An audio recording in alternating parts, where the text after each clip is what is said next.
Nabi yang sesudahnya ila yaumil qiyamah, sampai hari kiamat, yang telah memberi pencerahan kehidupan manusia dari yang gelap gulita, represif, kejam, brutal, menjadi kehidupan yang terang benderang, yaitu Islam. Selamat, damai, sejahtera, dan insya Allah bahagia. Dari kehidupan yang penuh kesyirikan, pengabdian manusia pada benda-benda yang tidak berguna, menjadi kehidupan yang yaitu bertauhid, hanya mengesahkan, mengagungkan, dan membesarkan Allah semata. Dari kehidupan yang penuh kebiadaban menjadi kehidupan yang berperadaban. Kita mudah-mudahan konsis di dalam mengikuti ajaran beliau, menjadi pengikut beliau, menjadi yaitu pendukung dan pejuang ajaran beliau, sehingga kita menghadap Allah nanti dalam keadaan husnul khotimah. Amin ya rabbal alamin. Itulah puncak akhir hidup kita. Yang kita cari adalah ridha Allah, sehingga kita akan dibalas oleh Allah dengan balasan yang lebih baik daripada kehidupan di dunia ini. Semoga semuanya sukses. Amin. Baik, mari kita kaji bersama tentang akidah kita, yaitu saya ditugasi untuk tentang akidah sebagai lifestyle atau sebuah gaya hidup, model hidup sehari-hari kita, yang tentu tidak lepas dari akidah kita. Tapi ingat, tidak semua akidah itu benar. Ada akidah yang keliru, kelirunya ada sedikit, ada separuh, ada banyak, bahkan ada fatal, meskipun akidah. Karena itu harus berakidah yang benar, jangan sembarang akidah. Baik, kita awali dengan yaitu pengantar klaim. Seringkali kan tadi sudah disinggung klaim, paling benar sendiri dan menyalahkan yang lain bagi kelompok-kelompok aliran atau firqah. Jadi kalau aliran itu berarti identik atau konotasinya dengan akidah, keyakinan. Kalau firqah itu dengan fikih atau itu mazhab, itu firqah. Itu adalah dipengaruhi oleh subjektivitas. Saya kira yakin Jadi masing-masing secara subjektivitas itu pasti akan mengatakan kelompoknya paling benar, meskipun salah. Kita secara realitas sudah akui agama di Indonesia itu kan ada 5 yang besar: Islam, Katolik, Kristen, Buddha, Hindu, Konghucu. Maka tidak ada satupun penganut agama itu yang mengatakan bahwa agama saya paling jelek. Tidak ada. Semua akan mengatakan agama saya paling bagus, paling benar, paling baik, paling segalanya. Nah, itu pasti jadi itu realitas. Nah, jadi subjektivitas itu pasti. Nah, itu kalau kita membaca buku sosiologis dulu, memang saya pernah baca buku sosiologis karena kuliah saya di Malang itu adalah concernnya ke sosiologi agama. Maka itu dipakai untuk yaitu mengikat kelompoknya agar tidak keluar dari kelompoknya. Kenapa mengatakan begitu? Ya karena supaya kelompok itu tidak keluar, diikat dengan doktrin seperti itu, bahwa agama kita paling benar, akidah kita paling benar, agama praktek agama Islam kita paling benar, yang lain salah. Maka itu sudah wajar, tapi kan tidak selalu rasional. Nah, kalau kita tarik ke belakang sedikit tentang munculnya aliran itu kan disebabkan oleh satu adalah kapasitas intelektualnya berbeda. Yang kedua adalah latar belakang sosial kultur berbeda. Ada yang dari kota, ada yang dari kampung, ya. Ada yang kotanya besar, ada yang juga agak sederhana dan jauh sekali. Jadi budayanya beda. Itu mengakibatkan akan mempengaruhi pemikiran, dan pemikiran akan menghasilkan sebuah yaitu perilaku. Perilaku akan menghasilkan sebuah yaitu realitas ya, di masyarakat. Kemudian juga dinamika kehidupan ekonomi dan politik itu justru di awal Islam sejak sepeninggal Rasulullah itu paling dominan. Jadi kalau sudah agama dikaitkan dengan politik dan ekonomi itu sudah pasti rusak. Pasti akan ada sesuatu yang mengklaim, ya, mengklaim. Yang keempat, masuknya pikiran paham dari luar atau dari asing. Itulah yang adalah sebabnya. Saya tidak akan memperdalam ini. Ada 7 aliran yang masih eksis sampai sekarang. Yaitu yang pertama Ahlussunnah wal Jamaah. Ini umumnya adalah aliran kita, yaitu Sunni.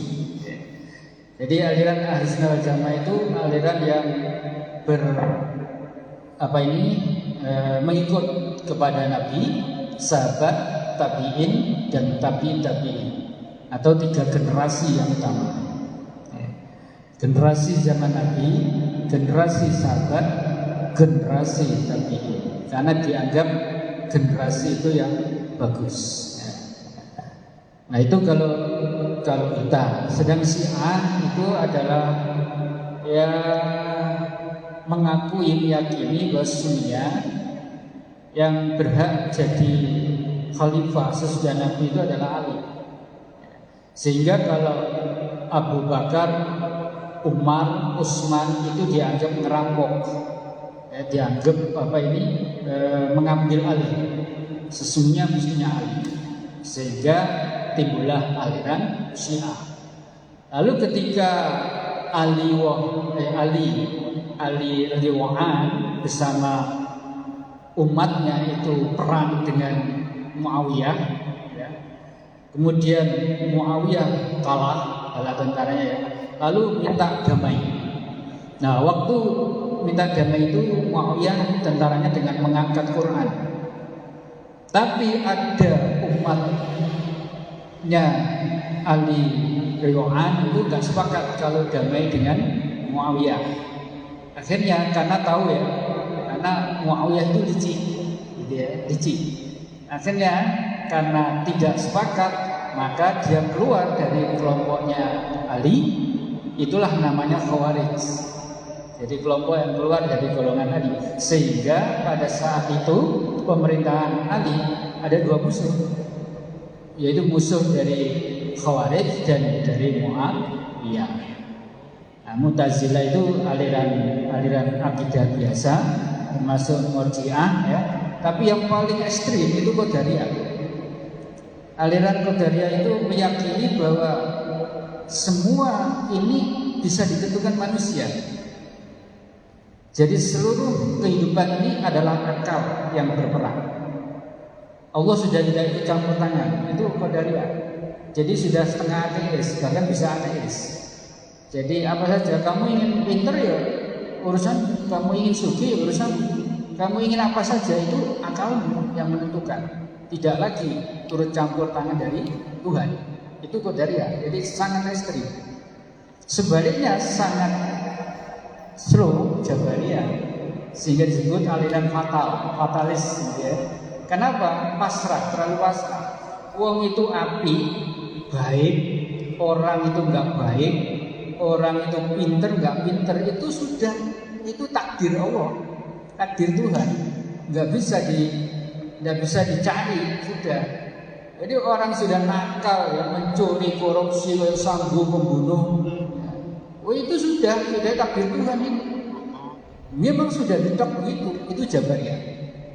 Nah, itulah jadi Itu masih eksis tujuh aliran itu sampai sekarang. Tapi kita tidak memperdalam ini, itu hanya sekedar pengetahuan saja. Lalu berikutnya firqah yang terkait dengan mazhab. Itu sebab-sebab perbedaannya adalah karena sama, satu tingkat pengetahuan umat Islam berbeda. Ada yang pinter, ada yang setengah pinter, ada yang tidak tahu. Sehingga tentu pengambil keputusannya juga berbeda. Gitu ya. Kemudian yang kedua karena fanatik pada pendapat kelompoknya. Jadi kalau sudah ngikutin salah satu ulama, kemudian dia senang, lalu dia sangat care atau sangat mendukung, maka dia fanatik. Dan kalau sudah fanatik seperti itu, maka tidak bisa kontrol benar atau salah. Itu pokoknya kok kiai itu ya wis, mesti benar ya, nggak mungkin kiai itu salah. Nah itu ya. Nah ini sebab kedua. Sebab ketiga adalah perbedaan latar belakang sosial betul sudah tadi ya. Lalu yang keempat karena umat Islam mengklaim pendapatnya sendiri yang paling benar, itu ada. Lalu dinamika politik, sosial, budaya, ekonomi dan politik. Ini diantara sebab-sebab yaitu perbedaan pendapat dan juga sekaligus ada karakter klaim saling klaim kebenaran masing-masing. Kita sudah tahu 4 mazhab ya. Ada mazhab Hanafi yang paling tua yaitu Abu Hanifah, ada Imam mazhab Maliki yaitu Imam Malik, ada mazhab Syafi'i, dan Indonesia paling banyak mengikut mazhab ini ya, mazhab Syafi'i itu paling banyak itu di Indonesia ini. Kemudian terakhir mazhab Hambali oleh Imam Ahmad bin Hanbal. Jadi ini dan beliau semua itu adalah menjadi sebuah panutan ya agama bagi umat Islam. Nah ini masing-masing berbeda maknanya ya, tergantung ada yang senang ikut Hanafi, ada yang senang ikut Maliki, ada yang Imam Syafi'i, dan ada yang mazhab Hambali. Baik. Lalu kita angkat gerakan Islam di Indonesia. Pertama muncul Muhammadiyah. Ini yang besar-besar aja ya, yang agak itu enggak kita anggap. Tahun 1912 oleh Kiai Haji Ahmad Dahlan. Kemudian Nahdlatul Ulama atau NU 26. Jadi adiknya Muhammadiyah. Ya. Jadi selisih 14 tahun. Jadi 14 tahun kemudian baru berdiri NU. Kemudian Al-Irsyad justru lebih tua ya, 1914. Dengan Muhammadiyah hanya selisih 2 tahun. Jadi setelah Muhammadiyah 2 tahun kemudian berdiri Al-Irsyad. Kemudian yang keempat Persis ini tahun 23 dengan NU agak dekat, selisih 3 tahun. Kemudian di tahun 90-an itu muncul gerakan Islam transnasional. Jadi melebar. Artinya gerakan Islam itu meluas tidak hanya di Indonesia tapi dari luar negeri. Kebanyakan dari Timur Tengah. Nah, mana saja gerakan yang masuk ke Indonesia dari Timur Tengah itu diantaranya adalah Jamaah Tabligh yang pertama. Lalu siang tidurnya, kadang-kadang tidurnya di masjid, kadang-kadang tempat yang pokoknya ada bisa dipakai nginap, itu Jamaah Tabligh. Dan tidak segan-segan, tidak sungkan ngajak orang-orang ada di mana saja untuk sholat. Hasil itu nanti kang becak di jalan jenengan Islam, nggih, aman sholat. Jenengan Islam nggih ngaji.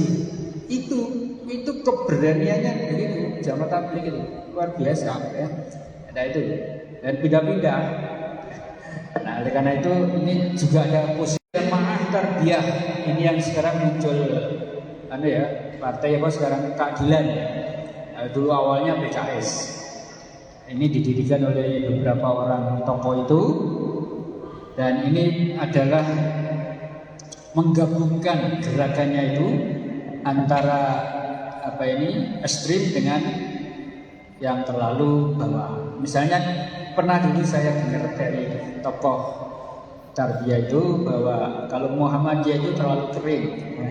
Misalnya NU terlalu basah, maka PKS akan ngambil tengah-tengah. Artinya tengah waktu tengah apa ya? Tidak kering, tidak basah, kemampu. Lalu Jawa kemampu ya. Itu maksudnya praktek agamanya itu, jadi supaya tidak terlalu kering atau minimalis. Istilah sekarang minimalis ya. Kemudian tidak terlalu basah atau terlalu banyak campuran, sehingga itulah arahnya PKS. Kemudian yang ketiga, Hizbut Tahrir atau HTI, Hizbut Tahrir Indonesia. Ini gerakannya adalah lewat kekuasaan. Jadi mereka ingin supaya mengganti kekuasaan, dan langsung dengan kuasa itu kan akan bisa menerapkan hukum-hukum Islam secara efektif. Karena rata-rata perkembangan Islam di zaman kerajaan itu karena berhasil, karena banyak orang Islam jadi raja. Diawali dengan Demak ya, dengan Raden Patah yang pertama jadi raja setelah mengalahkan Majapahit. Maka itu luar biasa perkembangan Islam, melebar ke seluruh Indonesia. Itu semua adalah karena menjadi raja-raja ya. Nah itu mungkin seperti itu. Nah, kemudian yang terakhir Salafi oleh yaitu Haji Miskin, Haji Abdurrahman, dan oleh Haji Muhammad Ari. Kalau Salafi ini tidak terkait dengan politik, melulu agama. Dan di dalam sejarahnya Salafi itu ada dua, ada Salafi jihadi dan ada Salafi yang asli ya, mengikuti para salaf, kembali kepada praktek para sahabat dan tabi'in. Jadi seperti yang dulu. Nah, bagaimana sikap Muhammadiyah? Sudah kita tahu.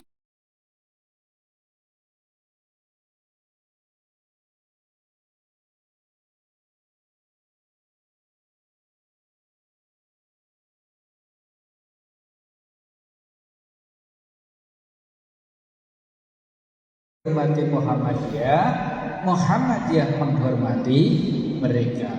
Lebih rinci seperti ini. Apa yang dijelaskan oleh Ketua Umum PP Muhammadiyah, yaitu Haidar Nasir, menjelaskan satu, bahwa Muhammadiyah merupakan organisasi Islam independen dan memiliki rumah sendiri yang tidak dapat dimasuki organisasi atau gerakan lain siapapun gerakan atau organisasi itu. Tegas ya. Jadi tidak boleh, jangan sampai mereka itu masuk pada organisasi kita. Silakan mereka bergerak, tapi jangan mengganggu Muhammadiyah. Yang kedua, kelompok gerakan Transnusa, contoh satu ya, apalagi partai politik apapun adalah organisasi di luar Muhammadiyah. Karena itu jika masuk ke dalam tubuh Muhammadiyah dan menarik anggota atau menyebarkan faham gerakannya, baik faham itu sama maupun beda, itu tidak etis. Artinya tidak berakhlakul karimah. Intervensi namanya, penjajahan. Itu sama dengan mengintervensi keluarga orang lain. Secara kan tidak boleh keluarga kita diintervensi oleh orang lain ya. Nah, melanggar kepantasan serta tidak semestinya dilakukan. Yang ketiga, menyamakan, menghimpitkan, apalagi simpati dan mendukung penyebaran organisasi lain merupakan sikap dan tindak tidak mencerminkan komitmen utama dalam bermuhammadiyah. Itu ya. Jelas. Karena itu Kiai Haji Ahmad Dahlan pernah berkata atau membuat statement, jangan kamu menduakan Muhammadiyah. Jadi Muhammadiyah jadi madu, jangan dimadu. Muhammadiyah ya Muhammadiyah. Sekali Muhammadiyah tetap Muhammadiyah. Gitu ya. 4. Berukhuwah, bertoleransi, bekerja sama dengan sesama komponen umat Islam maupun masyarakat luas merupakan bagian dari sikap dasar dan keluasan gerak Muhammadiyah. Namun bukan berarti harus membiarkan faham gerakan lain masuk ke dalam tubuh Muhammadiyah. Kita berukhuwah, bertoleransi, bekerja sama dengan mereka, silakan. Itu bagian daripada dakwah Muhammadiyah secara luas, gitu ya. Tapi, nah ini jangan sekali-kali membiarkan faham lain masuk ke dalam tubuh Muhammadiyah. Ada sampai faham lain masuk ke dalam tubuh IMN. Itu contohnya ya. Nah, jelas ya. Nomor 5. Membela ideologi dan kepentingan Muhammadiyah tidak identik dengan mengorbankan permusuhan, mengobarkan permusuhan. Ya. Jadi kalau kita membela ideologi kita Muhammadiyah, IMN, ya, itu tidak berarti mengobarkan permusuhan, bukan. Tidak berarti tidak toleran, tidak berarti tidak ukhuwah, tidak berarti tidak bekerja sama dengan sesama umat maupun masyarakat. Tapi orang membela keyakinannya, membela ideologinya itu kan harus. Kecap kecapku kan nomor 1. Ada kecap nomor 2? Tidak ada. Nah, kalau tidak kita sendiri yang membela siapa? Kan gitu ya. Jadi tetap nomor 1 kan kita, ya. Apa ideologi kita, organisasi kita, Muhammadiyah ini. 7. Menjaga rumah tangga Muhammadiyah merupakan kewajiban bagi siapapun yang berada di dalamnya, termasuk dalam menegakkan sistem organisasi dengan seluruh pahamnya, termasuk IMM ya. Jadi sebagai organisasi ortom itu sama berkewajiban menjaga rumah tangga kita, ya, termasuk menegakkan sistem organisasi kita dan seluruh pahamnya harus kita jaga, kita perjuangkan, jangan sampai luntur, jangan sampai dimasuki paham lain. 8. Sebuah paham jangan hanya dilihat dari aspek manhaj, jalan ya, atau normatifnya, atau itu ya teksnya, jangan. Yang tertuang atau yang tekstual, tetapi lihat juga gerakannya. Kita harus lihat gerakannya. Termasuk yang 9. Muhammadiyah bukanlah tenda besar yang boleh serba bebas dimasuki dan dirambah oleh siapapun untuk berekspansi di dalamnya. Boleh ya? Tidak boleh diamal Muhammadiyah di sekolah, di masjid, di organisasi, apalagi ya, rumah sakit, mana saja panti asuhan, itu tidak boleh. Paham lain masuk di situ. 10. Muhammadiyah senantiasa menghormati kelompok Islam, partai politik, dan kelompok masyarakat apapun. Karena itu pihak lain juga harus menghormati Muhammadiyah. Ayo bareng bersaudara, berdampingan, tapi jangan mencampur aduk paham, dicampur dalam paham kita. Gitu ya, jelas ya apa yang disampaikan oleh Haidar Nasir. Tauhid yang benar saya ini. Nah, gitu ya. Gimana tauhid yang benar? Yaitu tauhid yang berdasar Al-Quran dan As-Sunnah.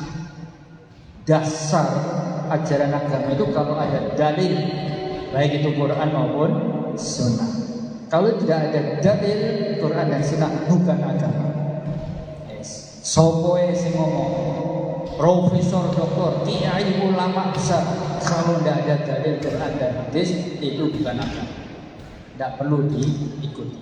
Ya. Kemudian ada juga kesepakatan ulama bahwa itu 6 rukun iman, ya, mulai dari iman pada Allah sampai pada hari akhir itu sudah bahas semua kan. Dan 5 rukun Islam itu menjadi standar ukuran apakah akidah orang itu benar atau salah. Itu cukup dari 2 ini, rukun iman dan rukun Islam. Kalau dia tetap meyakini rukun iman itu 6 dan berurut seperti itu sesuai dengan hadis ya. Ada di HPT di bab iman itu ya. Ketika Rasulullah tiba-tiba ada orang yang berpakaian putih, harum baunya serba pekat rambutnya, duduk di pangkuannya, depannya maksudnya ya. Lalu bertanya tentang apa itu iman, apa itu Islam, apa itu yang dijawab dari Rasulullah, rukun iman dan rukun Islam. Maka pas tauhid yang benar standarnya kalau meyakini rukun iman itu 6, rukun Islam itu 5. Itu standar paling sederhana yang harus kita pegangi. Bagi siapapun orang bodoh bisa itu. Jadi rukun iman dan Islam. Kalau satu saja tidak diimani berarti sudah sesat. Satu aja tidak diimani sesat. Misalnya ada kan seperti Syiah itu kan. Syiah itu kan sudah jauh lebih mempercayai imam daripada rasulnya. Jadi Muhammad di kita itu diletakkan di derajatnya di bawah imam. Itu Syiah. Oleh karena itu sudah jauh, sudah sesat. Kemudian sekarang Muhammadiyah gimana? Muhammadiyah dalam pedoman hidup Islami warga Muhammadiyah, bukunya kecil, banyak beredar di toko-toko buku Muhammadiyah, merumuskan pedoman hidup yang Islami berdasar tauhid yang benar, yaitu 1. Setiap warga Muhammadiyah harus memiliki prinsip hidup dan kesadaran imani berupa tauhid kepada Allah yang benar. Ya, jangan tauhid sembarangan, tauhid yang benar, ikhlas dan penuh ketundukan sehingga terpancar sebagai ibadur rahman, hamba Allah yang menjalani kehidupan benar-benar menjadi mukmin, muslim, muhsin dan muttaqin. Jadi kalau tauhidnya benar kan dari awal dengan muslim, mukmin, muhsin dan muttaqin. Paling tinggi itu muttaqin, puncaknya. Kalau muslim itu siapapun yang sudah baca kalimat saja ya muslim, ya. Tapi belum tentu mukmin. Mukmin itu kalau sudah mengimani semuanya, termasuk rukun iman tadi, itu belum tentu muslim. Karena banyak orang yang sudah sholat, sudah haji masih korupsi, masih nolong, masih maksiat, masih mungkar. Maka meningkat yang ketiga muhsin. Jadi orang yang tauhidnya benar itu setelah muslim, mukmin, maka perbuatannya harus baik semuanya. Tidak menipu, tidak korupsi, tidak maling, tidak zina, tidak semuanya. Itu namanya muhsin. Buah daripada ibadah yang benar dan iman yang benar. Dan kalau sudah muhsin dipelihara, jangan sampai mundur, jangan sampai menjadi jelek. Itulah muttaqin. Karena itu muttaqin itu adalah artinya menjaga, orang yang menjaga. Menjaga apa? Jangan sampai tidak melakukan perintah Allah. Dan yang kedua, jangan sampai melanggar larangan Allah. Itu namanya muttaqin. Karena sudah bagus dijaga ya, secara baik terus menerus, ya, maka itulah muttaqin. Nah, orang derajat paling tinggi adalah muttaqin. Inna akramakum indallahi atqakum. Sebenarnya orang paling mulia di sisi Allah adalah yang paling takwa dari kamu. Nah, jelas ya. 2. Setiap warga Muhammadiyah wajib menjadikan iman dan tauhid sebagai sumber seluruh kegiatan hidup. Ini ya, ini tekanannya. Jadi aktivitas kita itu harus berdasarkan tauhid. Tidak boleh tidak. Tidak boleh mengingkari keimanan berdasarkan tauhid itu, ya. Dan tetap menjauhi serta menolak syirik, tahayul, bid'ah dan khurafat yang menodai iman dan tauhid kepada Allah Subhanahu wa taala. Ini prinsip Muhammadiyah. Tauhid yang benar itu adalah tadi sudah, kemudian ini ditekankan lagi, yaitu menjauhi syirik dan TBC, penyakit TBC, tahayul, bid'ah dan khurafat. Kenapa Muhammadiyah concern yang luar biasa kepada ini? Karena orang syirik tidak akan bisa masuk surga. Meskipun haji, sholat 5 waktu, zakat sak tumpuk, ya, poso bertahun-tahun, infak, sedekah, kalau syirik batal semua amalnya, gak jadi masuk surga. Kasihan kan? Iman, kata orang Jawa bilang, iman katriwas wis gedu-gedu ya, sudah sungguh-sungguh sholat, puasa, enggak tahunya setelah menghadap Allah, kamu biar syirik, menyembah ini, menyandingkan saya dengan itu. Kamu harap nikah aja dengan hitung hari baik dari guru, tanya ke dukun, ya, apakah hari ini baik? Itu ditanyakan semua nanti oleh Allah. Dalilnya ada di surat An-Nisa ayat 48. Nanti di situ tidak saya sebutkan contohnya dulu. Ada Nisa 48 itu ya. Allah berfirman, saya bacakan satu, An-Nisa 48, bahwa syirik itu tidak akan diampuni ya. Inna Allah la yaghfiru an yushraka bihi wa yaghfiru ma duna dzalika liman yasha. Sesungguhnya Allah tidak akan mengampuni dosa syirik, tetapi Allah masih mengampuni dosa selain syirik. Andai kata kita itu punya dosa seluas langit dan bumi, tapi tidak syirik, itu kemungkinan masih diampuni Allah. Kalau kita minta ampun kepada Allah, tapi kalau syirik, sudah mutlak tidak akan diampuni oleh Allah. Karena itu Muhammadiyah benar-benar concern terhadap ini. Jangan syirik, jangan tahayul. Tahayul ya syirik sama ya.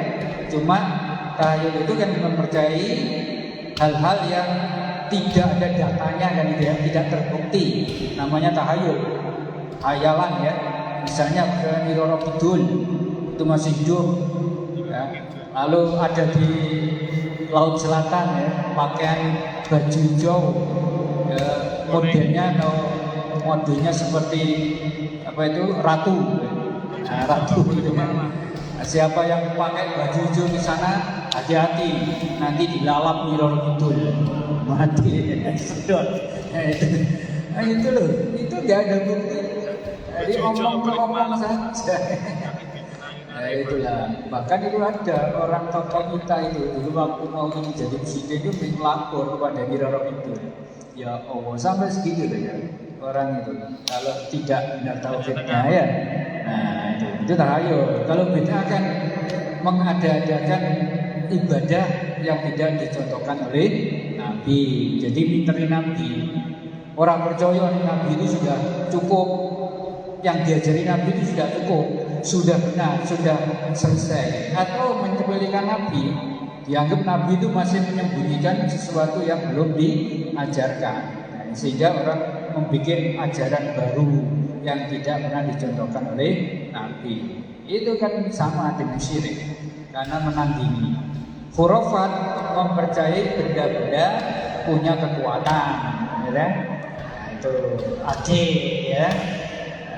Tuh dianggap keris, pusaka dan sebagainya. Ya kalau benda sebagai hiasan nggak apa-apa, akik sebagai cincin ya nggak apa-apa. Tapi syiriknya di mana? Meyakini bahwa akik ini bisa membawa berkah, bisa juga membawa celaka. Itu namanya syiriknya di situ. Kalau mau pakai hiasan nggak apa-apa, keris dipakai bawa, dipakai hiasan nggak apa-apa. Tapi kalau diyakini keris ini bisa menolak bala. Karena perampok melebu gak iso. Nah nanti ditakut-takuti garisnya itu. Jadi itu ya, banyak ayatnya, nanti bisa dikaji sendiri. Nah, itulah, jangan sampai kita syirik, tahayul, khurafat dan bid'ah. Tim menjaganya supaya kita tetap berakidah yang benar. Ya tentu seperti malam ini ya, selalu mengikuti kajian Islam. Dan alhamdulillah yang kan sudah mulai ya. Nah ini bagus ini ya. Jadi terus dirutinkan meskipun 1 bulan sekali. Sebab kalau orang itu tidak pernah ngaji, tidak pernah mengadakan kajian, lupa. Kalau sudah lupa, setan yang masuk. Kalau sudah masuk, tidak ada penangkalnya, ya sudah ngikut. Tapi kalau ngaji, insya Allah punya penangkal. Oh, ada dibawa ke sini, oh nggak mau, itu salah, gitu ya. Jadi secara otomatis akan diingatkan oleh dalam hati kita itu, karena di hati di jiwa itu ada 2, yang takwa dan yang jujur ya. Jadi kalau takwa itu berarti selalu disirami dengan ketakwaan seperti ngaji ini.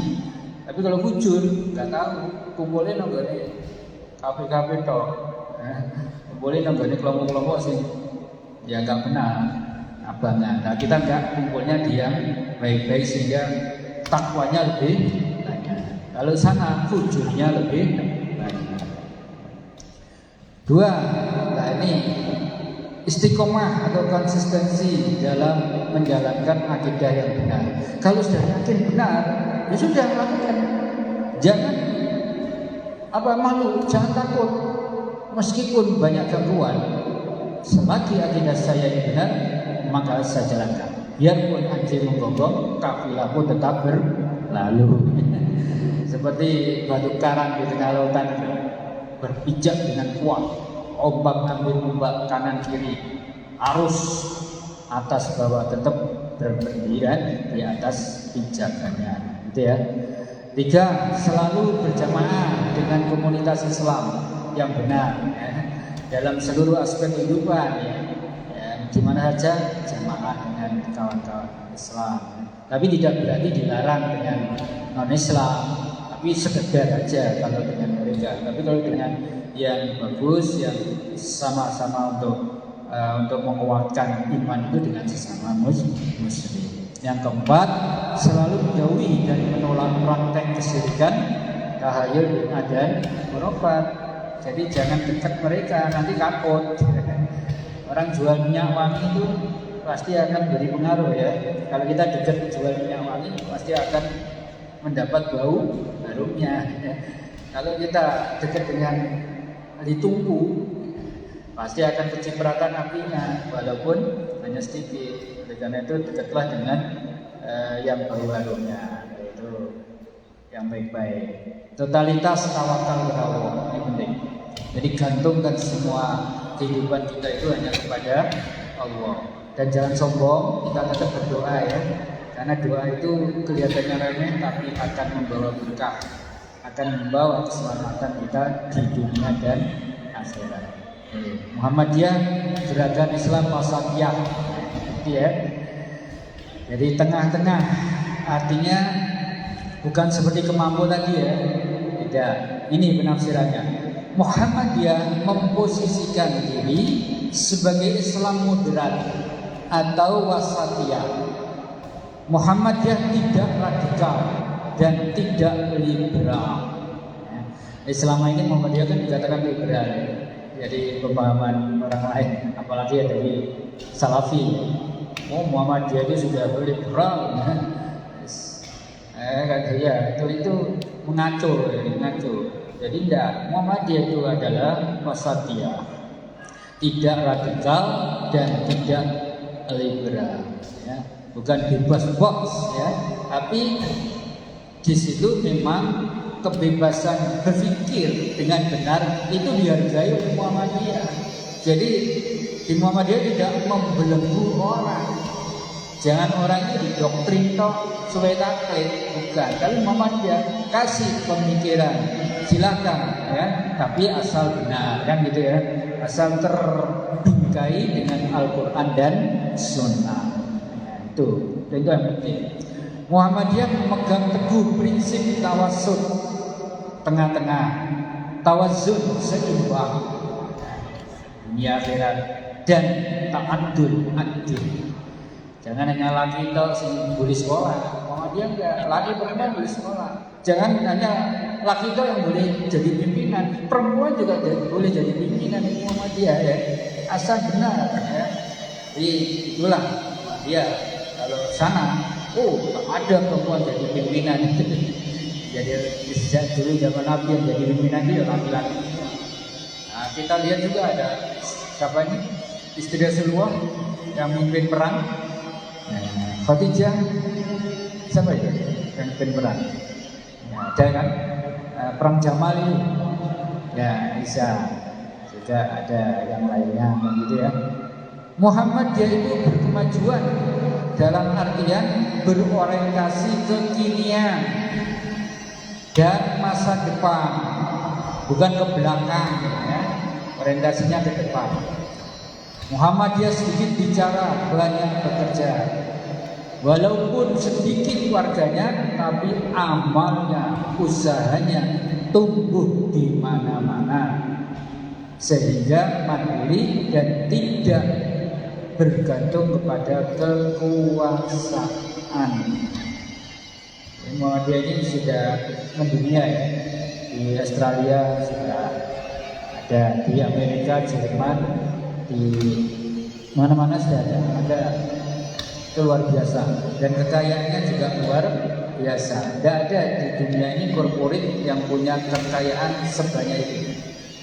Perusahaan dan tapi Muhammadiyah sendiri yang diakui di dunia, Muhammadiyah itu luar biasa dan dipercaya. Belum percaya yang lain, itu yang dipercaya Muhammadiyah. Kemandirian ini menjadi pengokoh sikap independensi Muhammadiyah di hadapan penguasa. Jadi supaya tidak tergantung dengan penguasa, sehingga nanti lain kalau sudah terkena penguasa sudah beda. Maka pemuda yang dulu dikasih tanah itu disayangkan gitu ya. Seperti itu sebenarnya nggak boleh ya, nggak usah. Itu, tapi kalau sudah dikasih tanah seperti itu kan jadi beda, kritisnya itu hilang ya, karena malu kan. Iya, pas yang jadi ketua pemuda pusat itu banyak yang kritik ya. Udahlah kalau sudah terjadi, yang penting jangan luntur anunya ya, idealismenya. Kemudian akidah terkini di Muhammadiyah itu adalah akidah tauhid. Dalam Muhammadiyah itu sistem kepercayaan etis. Ini yang terkini ya. Jadi apa maksudnya? Kepercayaan etis itu ialah akidah yang fungsinya itu adalah untuk kesejahteraan, kebahagiaan, perdamaian di dunia dan di akhirat. Jadi tidak berhenti Muhammadiyah di dalam pembaharuannya itu terus karena akan selalu mengikuti perkembangan zaman. Kalau dulu zaman dia di Batavia itu sudah luar biasa ya, sudah berani sekolah dengan pakai kursi, bangku, pakai papan tulis, pakai kapur. Itu pun dikritik ulama-ulama Indonesia ya, ulama konservatis. Wah itu kafir itu gitu ya tuduhannya. Ternyata ketika ada ulama dikunjung ke beliau dari Jawa Tengah, mana itu lupa saya ya, harus ditanya sama Yai Dahlan, penjenengan rawuh beliau nitip nopo kereta api, lo itulah gawaannya London, berarti ya haram. Nah, itulah, jadi kalau tidak ngerti tentang betul-betul manhaj Islam yang komprehensif itu akhirnya seperti itu. Maka Muhammadiyah tidak seperti itu, sehingga kalau zaman Rasulullah unta, kendaraan, kemudian kapal, lalu kuda, sekarang ada pesawat, yaitu pengembangan dari unta dan kuda, ya sama-sama kendaraan. Nah, sudah habis. Nah, maka Malik silakan dibuka pertanyaan atau diskusi. Baik, terima kasih atas penyampaian materi Ustaz Zuhadi. Sedikit menarik benang merah yang sudah disebut beliau terkait judul yang kita bahas hari ini. Jadi memang yang pertama terkait dengan akidah yang dijadikan lifestyle untuk masa kini, itu kan memang berangkat dari klaim-klaim beberapa kelompok yang memang menganggap dirinya itu paling benar dalam berakidah, paling benar dalam tindakan ibadah dan sebagainya. Nah ini ternyata memang klaim kebenaran kelompok itu merupakan fakta yang sudah ada sebelumnya. Jadi jauh sebelum Islam di era kontemporer ini ada dan timbul, itu memang sudah ada. Buktinya dengan aliran yang dalam hal ini akidahnya itu juga muncul beberapa Mu'tazilah, Murji'ah, Khawarij dan sebagainya. Kemudian dalam mazhab itu juga sudah ada dari dulu 4 mazhab yang sudah terkenal dan sampai sekarang masih dianut oleh beberapa umat muslim, terutama mazhab Syafi'i di Indonesia sendiri. Memang sudah ada, tentu fakta. Dan kemudian bagaimana sikap kita? Ternyata ketika ada teman kita yang klaim bahwa dunia paling benar sendiri, yang diklaim itu salah. Nah ini ada beberapa ragu-ragu. Kalau memang yang diklaim itu salah, masih menjalankan rukun Islam, kemudian masih mencari rukun iman, itu tidak ada masalah. Itu masih selamat gitu. Jadi santai aja, dilono kabar akidah, dilono sesat dan sebagainya. Selama kita masih berpegang pada rukun iman dan rukun Islam, itu masih selamat. Kecuali ditambahi rukun iman ono 7, rukun Islam ono 5. Nah itu wis gak selamat mana ya, wis goncang-ganjing. Apalagi yang dikatakan Ghazali tadi mempercayai bahwasanya imamah itu di atas Nabi Muhammad, itu malah keliru mana seperti itu. Tapi Ustaz yang di Muhammadiyah itu seperti yang itu jarang kita bahas. Makanya beberapa teman-teman ini masih merisaukan, kenapa kok di Muhammadiyah sendiri kajiannya Muhammadiyah nggak dihidup-hidupin, sementara kajian yang lain bergeser lain lagi, pindah. Nah, kita mengupayakan dari tabligh ini memberikan wadah atau media. Ayo kita punya forum ngaji sendiri di Muhammadiyah. Jangan ke lain gitu, jangan ke yang lain golongan seperti itu. Karena rumah kita di Muhammadiyah. Punya IM sudah jelas identitasnya menunduk ke Muhammadiyah. Jadi semua kegiatan, semua pemikiran dan pijakan pemikiran itu berasal dari Muhammadiyah itu sendiri.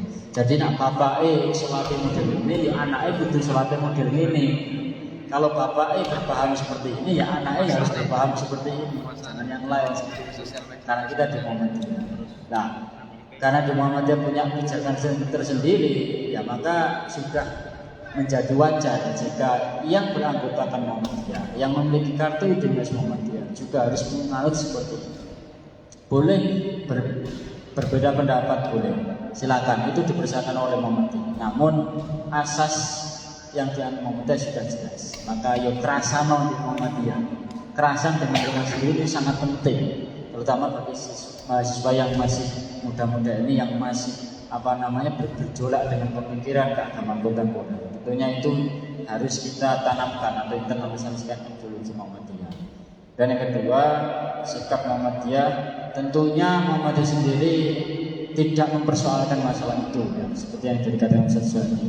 Boleh silakan kalian berbeda pendapat, tapi Muhammadiyah sudah punya rumah sendiri, punya pegangan sendiri. Jika mencampuri atau memasuki Muhammadiyah untuk intervensi, nah itu yang dikatakan tidak etis, gak elok boleh jauh. Nah itu yang tidak boleh. Kemudian tentang tauhid, nah, kita ada beberapa langkah untuk menjaga, tadi sudah disampaikan oleh Suhaimi. Paling tidak jaga dari syirik dan perbuatan TBC. TBC ini juga perlu ngaji lagi teman-teman. Mana yang benar-benar TBC, mana yang memang harus kita buka kembali referensinya. Ya karena beberapa teman ada yang menganggap kegiatan bukan TBC, tapi sebenarnya TBC. Ya seperti kasus Samsudin itu ya. Nah itu, tenan itu kasus Samsudin itu kan, itu harus dicermati betul-betul. Bahwasanya mana harus dipilah-pilah, mana yang memang ini murni akidahnya, mana yang dicampur dengan syirik. Karena Samsudin viral ya gara-gara tadi itu ajarannya ditentang oleh Islam Merah dan sebagainya. Nah itu di medsos ya. Nah teman-teman kayak mengikuti sekali. Kemudian yang selanjutnya, Muhammadiyah ini gerakan wasatiyah. Jadi tidak ekstrem kanan, juga tidak ekstrem kiri. Yo gak nemen-nemen persoalan agama sampai lali masalah dunia, gak ngaji ya, yo gak sholat ya. Ya sholat, ya ngaji, ya urusan dunia diurus. Buktinya apa?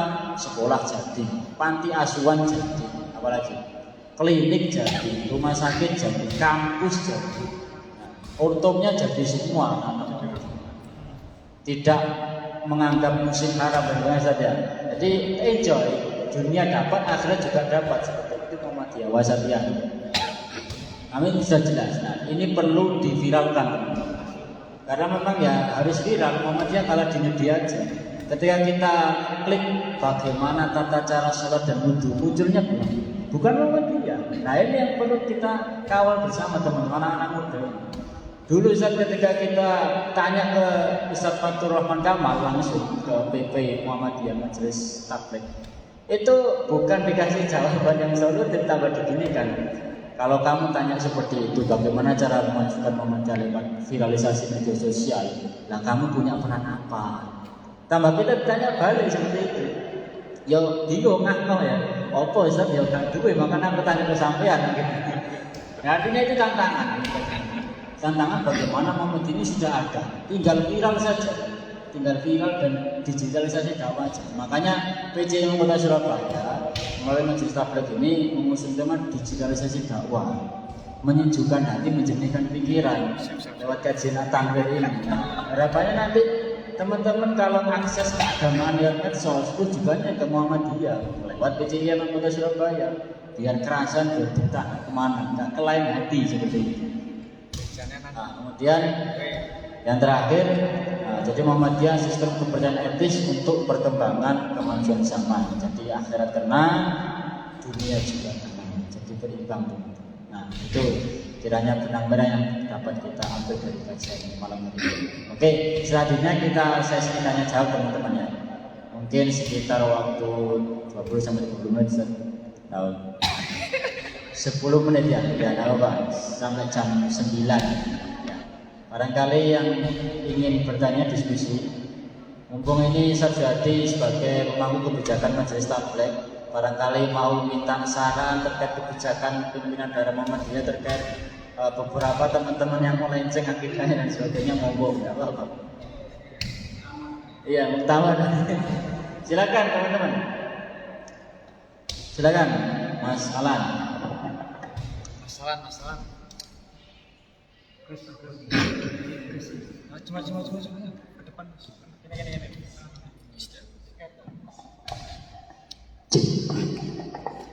Bismillahirrahmanirrahim. Assalamualaikum warahmatullahi wabarakatuh. Waalaikumsalam warahmatullahi wabarakatuh.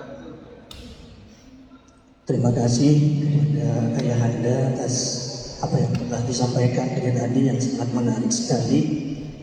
Dan semoga kita ini termasuk pada ayat yang berbunyi man salaka tariqan yaltamisu fihi ilman, dari hijrah dari rumahnya masing-masing untuk mencari ilmu sehingga masuk surga, seperti itu. Terus yang kemudian bahwasanya telah dipaparkan sangat banyak tadi terkait masalah akidah, baik syirik maupun golongan-golongan yang mungkin keluar dari konteks Ahlus Sunnah wal Jamaah. Seperti yang telah disampaikan tadi oleh moderator, bahwasanya yang lagi booming sekarang itu tenang, pesulap mirah dan versus. Mungkin yang di depan ini juga moderator murid dari Samsudin.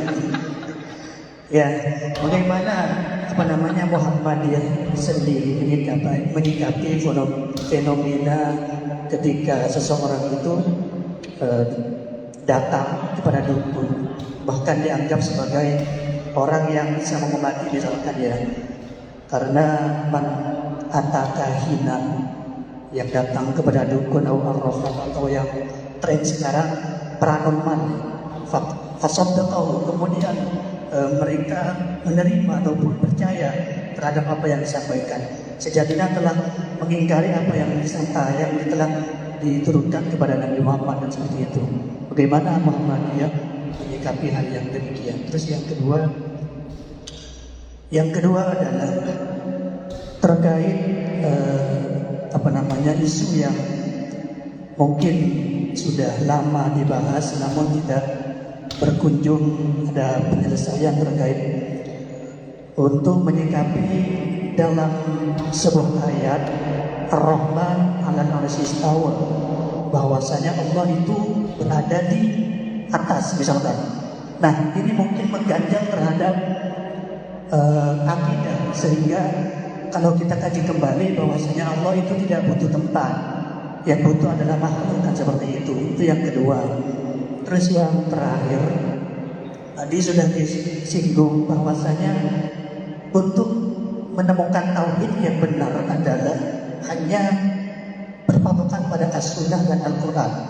Namun di sisi lain yang saya ketahui bahwa tidak hanya itu untuk menjadi muslim sejati. Ada yang namanya ijma, qiyas dan semacamnya. Itu bagaimana dalam pandangan Muhammadiyah? Apakah keduanya itu antara ijma dan qiyas itu dikesampingkan sehingga hanya patok pada Al-Quran dan As-Sunnah saja, sedangkan aqwalun, af'alun, takrir itu yang pendapat yang dinamakan hadis kan seperti itu. Mungkin paling terakhir, assalamualaikum warahmatullahi wabarakatuh.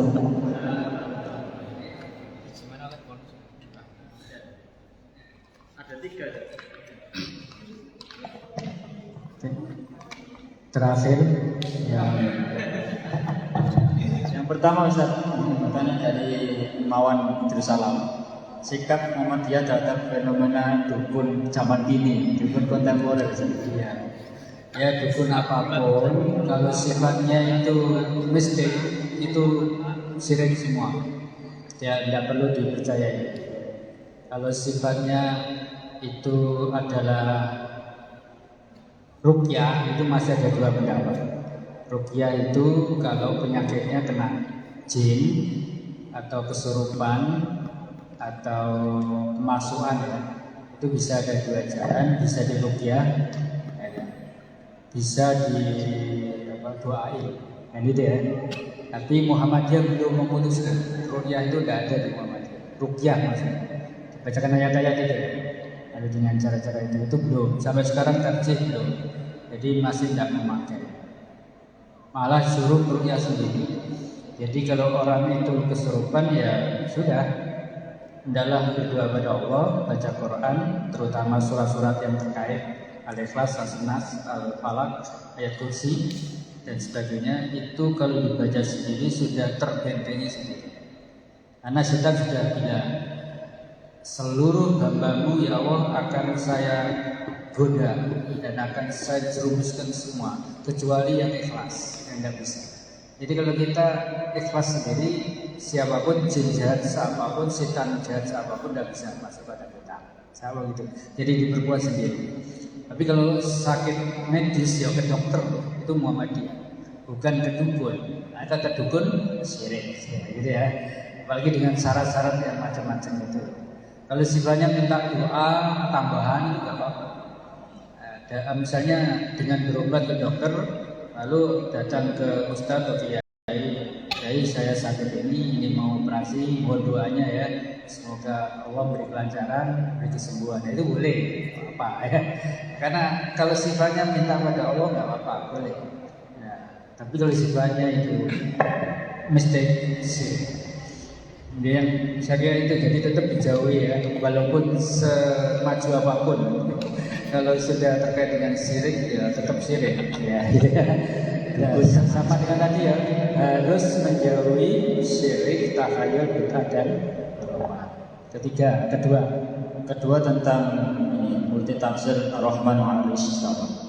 Rahman 'alal 'arsy istawa. Istawanya Allah, istawanya Allah itu butuh tempat.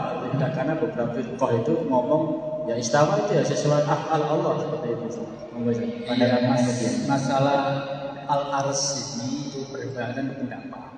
Jadi karena itu tafsiran, ya ada yang Allah itu ya sudah, artinya ya ada di atas kita atau di seluruh bumi, langit alam semesta ini ya arsnya Allah, gitu ya.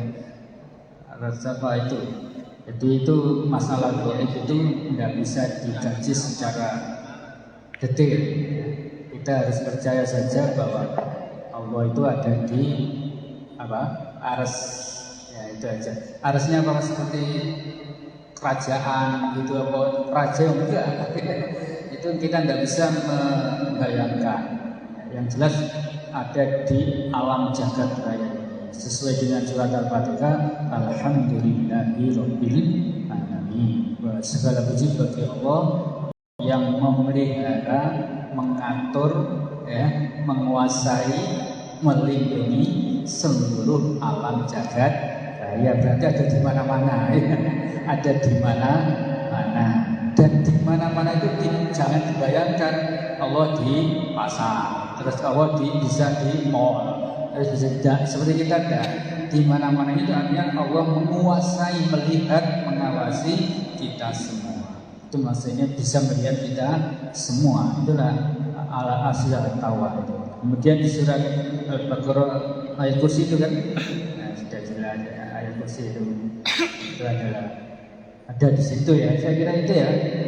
Nanti bisa diperluas lagi dalam mungkin di waktu yang lain, karena itu perbedaan pendapat banyak. Mungkin pandangan Muhammadiyah pandangan Muhammadiyah terkait. Ya, kalau masalah gaib kita tidak boleh terlalu jauh. Jadi cukup dengan secara global aja. Ini pandangan kita Muhammadiyah. Jadi secara rinci tidak usah, karena itu perdebatan. Tapi jelas Allah itu ada di arsy, ada di mana-mana, bisa menguasai, bisa melihat kita semua, bisa mengawasi kita semua. Itu aja. Itu namanya jadi kerajaan Allah. Ya. Ada pertanyaan. Ya, nggak apa-apa, biar hidup. Ya, biar hidup. Kalau tidak ada tanya kan nggak hidup. Yang ketiga, pandangan Muhammadiyah terkait dengan sumber hukum Islam. Dia mulai dari ijma, dia satu dari Iya. Jadi selain Quran dan hadis itu adalah istihad. Manhaj Muhammadiyah itu istihad. Istihad itu bisa qiyas, bisa ijma, bisa ihtisan, bisa satu daroit. Ada berapa ya? Ada hampir 9 beberapa ya. Macam itu adalah bagian dari ijtihad. Dan ijtihad itu adalah berdasar dengan teks yang sudah ada, baik itu Quran maupun hadis, cuma tidak disebut secara tekstual, hanya kontekstual. Nah, sehingga misal persoalan yang terjadi kemudian di Quran hanya diharamkan khamar, tapi masalah belakangan khamar itu macam-macam. Ada kontol, ada bir, ada toa, ada brandy, ada KTI, ada wistol, macam-macam. Nah, apakah itu tidak haram? Oh, enggak, karena namanya Quran. Tidak, ijtihad diperlukan, dicari ilahnya. Ya, ternyata khamr itu kenapa sih haram? Karena ilahnya memabukkan. Lalu gimana bir? Dicari, oh ilahnya juga sama, memabukkan. Unsurnya ya, maksudnya faktor unsur, maka berarti hukumnya sama dengan khamr. Itu ada bentuk khamr, hanya namanya yang beda. Itu istihad pakai. Jadi istihad itu tidak berarti keluar dari Quran, tetap dengan teks Quran, cuma adalah kontekstualnya dipakai. Nah, itulah. Qiyas tetap dipakai, tapi Muhammadiyah berpandangan tidak ada qiyas dalam ibadah. Qiyas itu hanya di muamalah. Ya. Karena itu terus perlu dipahami istilah tajdid dan takwir. Takwir ya. Kalau yang sudah terkenal tajdid itu pembaharuan ada di akidah, ibadah, dan akhlak. Dalam akidah, pembaruan itu berarti memurnikan akidah dari syirik tadi ya. Itu tasdid. Dalam ibadah, memurnikan ibadah, jangan sampai dicampuri bid'ah. Akhlak akhlaknya sesuai dengan Quran dan hadis. Jangan sampai akhlaknya sesuai pikiran, hawa nafsu, adat istiadat dan sebagainya. Nah, kalau istilah tanwir itu di muamalah.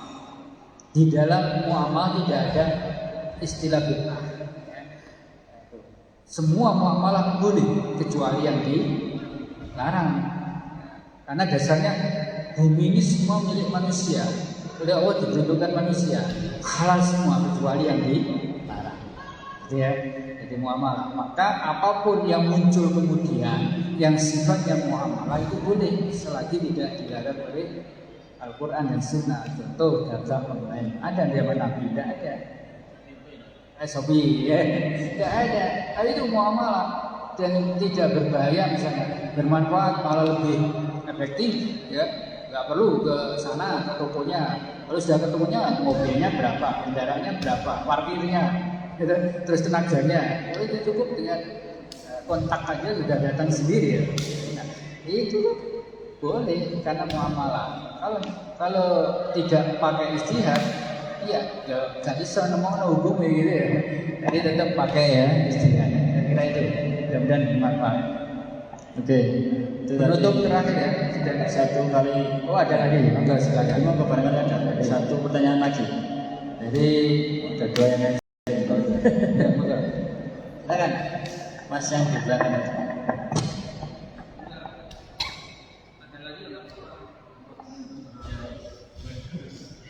Enggak, Mas.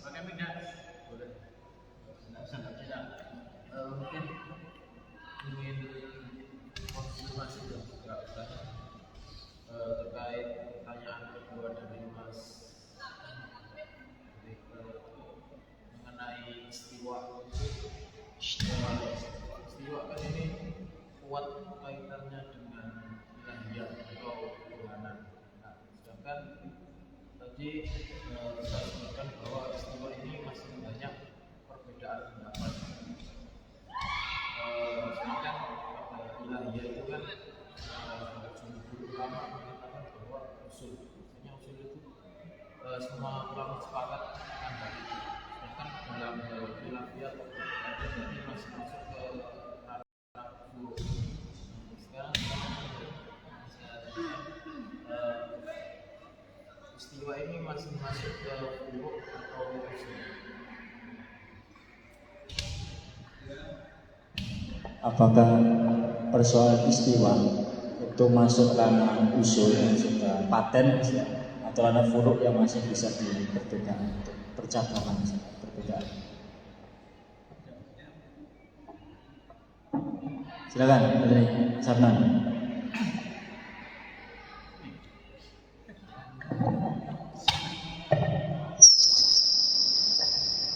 Bismillahirrahmanirrahim. Izin bertanya Pak. Tadi kita sedikit antara kesimpulan yang saya dapat itu kita harus membentengi diri kita daripada aliran-aliran yang selain daripada ahli sunnah wal jamaah. Nah, yang saya ingin tanyakan itu yang pertama itu bagaimana cara kita untuk membedakan antara satu aliran ini dengan aliran lain. Misal Syiah itu ciri khasnya apa, Khawarij itu ciri khasnya apa, dan semua golongan-golongan ini ciri khasnya apa, agar kita itu bisa tahu. Karena sekarang itu golongan-golongan itu kayak terlihat kamuflase, nggak terlihat. Ada kayak memang kayak Yusuf. Memang dalil-dalil yang dipakai juga kan seperti yang tadi dijelaskan, tauhid yang benar itu adalah berdasarkan Al-Quran, As-Sunnah As-Sahihah, Al-Maqbul. Nah, itu kadang-kadang mereka menggunakan dalil-dalil seperti itu, Al-Quran, As-Sunnah. Cuman bagaimana cara kita untuk membedakan antara itu aliran Syiah ataupun Mu'tazilah dan lain sebagainya. Karena kadang kita melihat di YouTube aja ataupun satu-satu. Contohnya kayak Habib Hussein. Nah, itu biasanya terkenal dia tuh sampai divonis Syiah gitu. Nah, itu karena ya mungkin dari segi cara penyampaiannya gitu. Nah, sekarang mungkin terlihat kayak kamuflase. Bagaimana cara kita untuk membedakan antara satu golongan dengan golongan yang lain?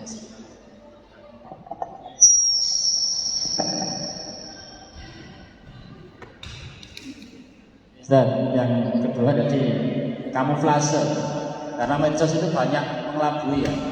Saat ini dituduh Syiah karena satu sejumlah statement, tidak mengkaji lagi ini Syiah atau tidak Syiah, ini dituduh Khawarij, ini dituduh Islam Nusantara, Islam berkemajuan dan sebagainya. Yang pertama dulu Ustaz. Ya itu kalau kepercayaan akidah yang usul itu kan sudah jelas, yaitu rukun iman tadi. Percaya pada Allah, percaya pada malaikat, pada kitab, pada rasul, pada apalagi hari akhir, qada dan qadar. Itu usul. Jadi usul itu hanya 5-6 itu. Kalau istilah-istilah lainnya Allah di aras, Allah di mana itu pasti perdebatan. Hanya kalau sudah khilafiyah itu malah kembali ke bahwa masalah-masalah gaib itu hanya diyakini kalau ada dalil yang jelas, baik dari Quran maupun hadis. Jadi kalau namanya disebut sam'iyat tidak salah ya, istilah dalam tauhid, istilah-istilah gaib itu disebut sam'iyat. Kalau kita bicara neraka gimana? Tidak bisa. Pokoknya percaya orang rokok main. Bicara surga nggak bisa rinci. Ya kita iya, tidak bisa. Hanya global aja. Yang ada di ayat Al-Quran ya sudah. Rokok itu adalah banyak panas, mengerikan ya. Lalu tertutup sampai kita diikat dengan macam-macam leher itu ada ya, itu aja. Yang ada dalilnya, yang tidak ada dalilnya secara jelas maka tidak perlu dibahas terlalu jauh. Seperti yadun Allah itu seperti apa? Tangan atau kekuasaan? Kalau ulama salaf itu ngartikan tangan ya tangan. Tidak boleh itu ditakwilkan dengan kekuasaan. Tapi kholaf itu diartikan kekuasaan. Nah, seperti itu ya. Maka tidak perlu dibahas jauh. Sama benarnya tangan ya betul, tapi ada keterangannya tangannya Allah tidak sama dengan tangan makhluknya. Lah kalau kekuasaan sudah jelas, berarti itu Allah punya kekuasaan. Tangan itu bisa diartikan kekuasaan. Ya, jadi itu nanti apakah usul atau tidak ya itu tidak masuk rukun iman. Nah, berarti itu lafiyah ya. Kalau lafiyah kita yakini secara utuh saja, yaitu gaib harus kita yakin bahwa memang Allah ada di atas istawa, ya, atau ada di aras atau di singgasana sana. Itu aja. Seperti apa posisinya, bentuknya atau ruangannya kita tidak boleh bayangkan di sana. Bisa dibayangkan itu. Saya kira itu. Ada apa yang kedua? Yang kedua tadi ini bagaimana membedakan mana yang Syiah, mana yang Khawarij. Ya itu pengalaman. Karena Syiah itu juga punya trik namanya takiyah. Takiyah itu membohongi. Jadi kalau dia belum punya teman, belum punya kelompok atau eksis, itu dia ngaku saya juga Islam. Iya itu Syiah. Tapi kalau dia sudah punya tempat kekuasaan itu baru ngaku. Terus akhirnya memasukkan idenya itu Syiah. Nah, kalau ini hati-hati. Jadi makanya prinsipnya selagi rukun imannya tanya itu ya 5, mencairnya bukan, Islamnya 5, rukun imannya 6, itu berarti masih Ahlussunnah wal Jamaah. NU Muhammadiyah sama. Bedanya di mana? Amal, apa itu praktek amaliyahnya saja. Usulnya sama, bodoh, rukun imannya bodoh, rukun Islamnya bodoh, kitabnya bodoh, kiblatnya bodoh, Allah bodoh, Nabi bodoh ya. Tidak beda, bedanya amaliyah saja. Itu namanya furu yurante. Biarkan aja, tetap nanti masuk surga semuanya. Urusan anak sing cepet, anak sing kaya kan urusan Allah, bukan urusan kita kan. Nah, tapi kita juga harus yakin yang masuk Muhammadiyah, yang dijamin masuk surga itu Muhammadiyah. Yakin, kita harus punya keyakinan begitu. Kan sama dengan tadi, siapapun boleh meyakini kan. Orang Hindu saja yakin, saya besok masuk surga, lainnya neraka. Oh kita oleh agama Kristen ini dianggap domba sesat. Jadi domba-domba sesat semua ini. Jadi mereka meyakini bisa yang masuk surga ya mereka, bukan kita. Kita ini domba sesat. Gitu ya. Nah, coba seperti itu. Masa kita nggak boleh harus punya kelakar bahwa yang dijamin masuk surga yang Muhammadiyah? Bisa. Kenapa begitu? Iya, karena Muhammadiyah itu pengikut Nabi Muhammad. Iya kan? Nah, karena pengikut Nabi Muhammad kan Rasulullah sendiri yang bilang, kullu ummati yadkhulul jannah. Semua umat itu masuk surga. Illa man abda, kecuali yang tidak mau. Jadi kafir masuk surga kecuali yang tidak mau. Ada sahabat tanya, ya Rasulullah, dijak masuk surga kok enggak gelem? Sopo itu? Ya Rasulullah, mau diajak masuk surga kalau tidak mau siapa ya yang tidak mau itu? Rasulullah menjawab, olah ya, yaitu man atau ani dakhalal jannah. Siapa saja yang taat kepadaku masuk surga. Waman asoni fakon abah. Siapa yang tidak tunduk taat padaku, yaitulah orang yang tidak mau masuk surga. Nah kita kan Muhammadiyah, mengikuti Nabi Muhammad, taat kepada Nabi Muhammad. Kita kan diperintahkan itu supaya hidup kita ini harus meneladani Nabi Muhammad dalam kehidupan sehari. Nah kalau sudah begitu kan dijamin Rasulullah masuk surga. Kenapa tidak berani mengatakan? Itu ya. Jadi kalau ini bahasanya bahasa ya harfiah. Apakah orang mau bilang masuk surga itu? Tentu. Yang Muhammadiyah itu dijamin masuk surga. Yang mengikuti Nabi Muhammad. Berarti kelompok apapun, organisasi apapun, siapapun yang Muhammadiyah itu yang mengikuti Nabi Muhammad itu disebut Muhammadiyah, ya, secara syariah, kan gitu ya. Nah, oleh karena itu, inilah kita, mungkin itu ya. Oke teman-teman, jadi sedikit nambah dikit terkait dengan Ar-Rahman wa 'alal 'arsy istawa atau istiwa.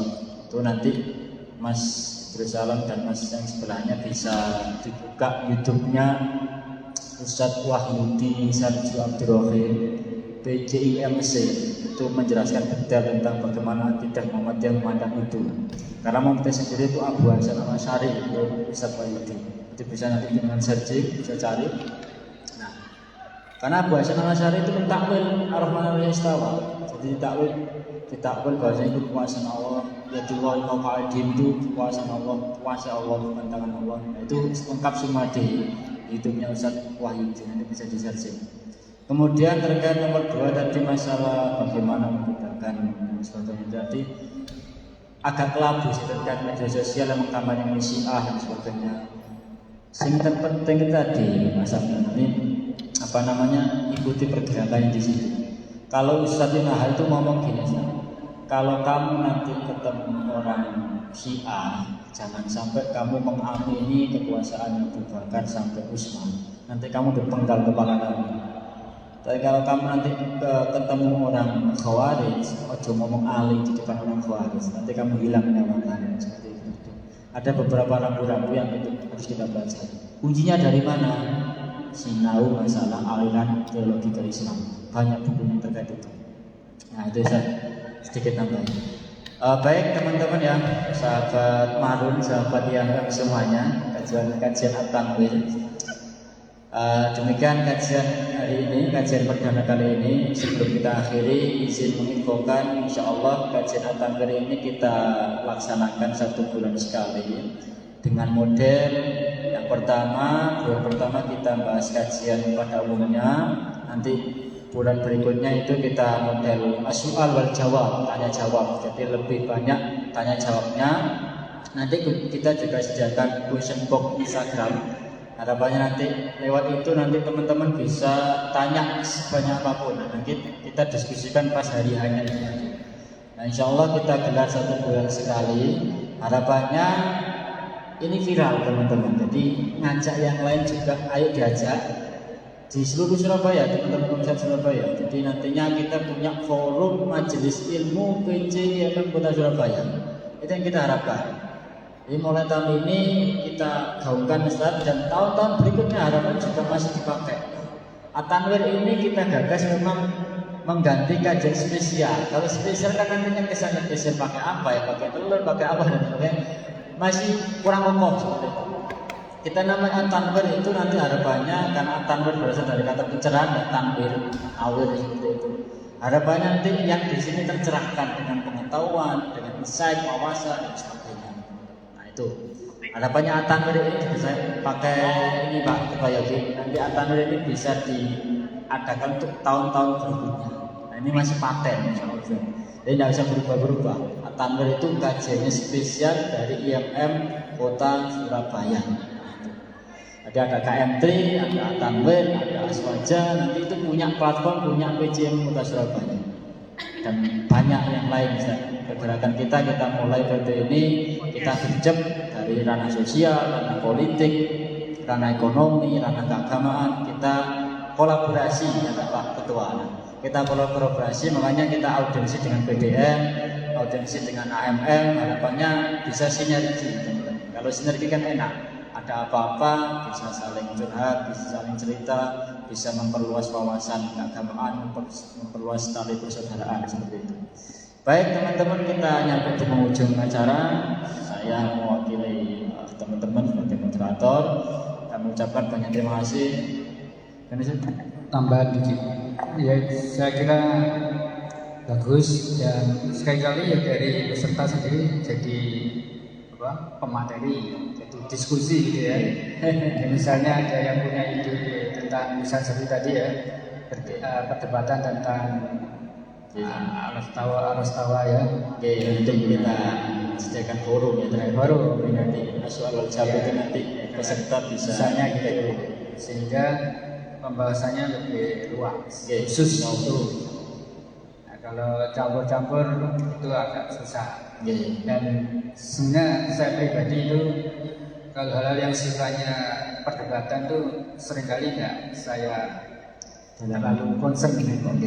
Nah, lebih baik yang lain ke depan lebih manfaat daripada perdebatan-perdebatan yang akhirnya hanya berkutat seperti itu aja.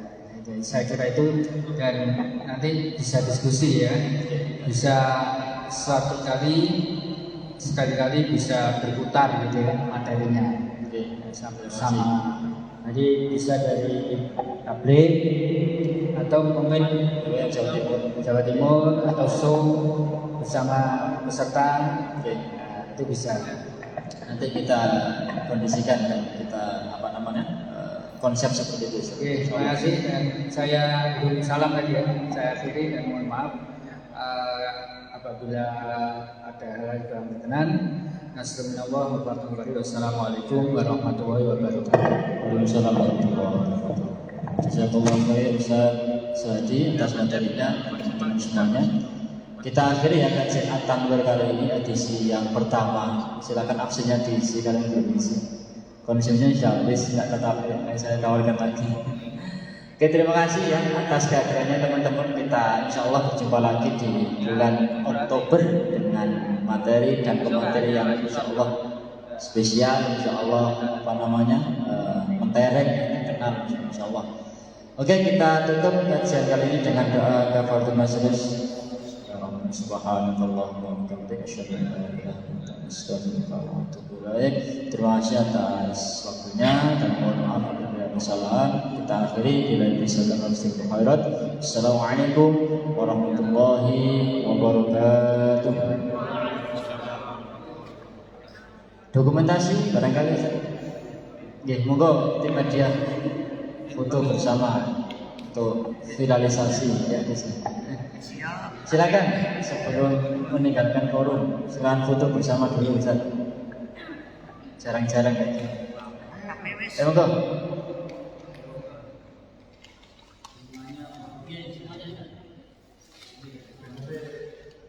Ya.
Kelihatan.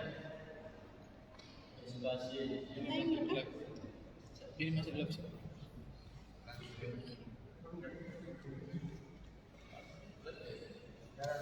Ini gantian mas. Berapa lagi? Ini kan mas.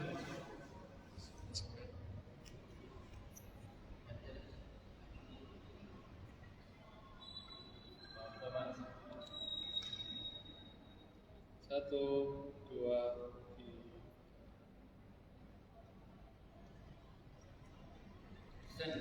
Apa ya?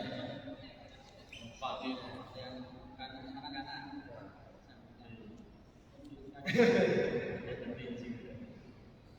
Satu, dua, tiga. Jam.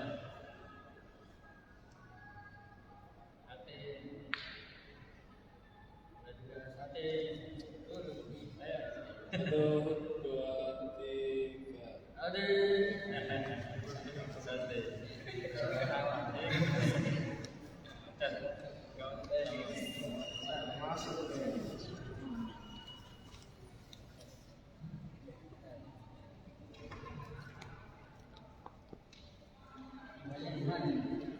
Jauh-jauh.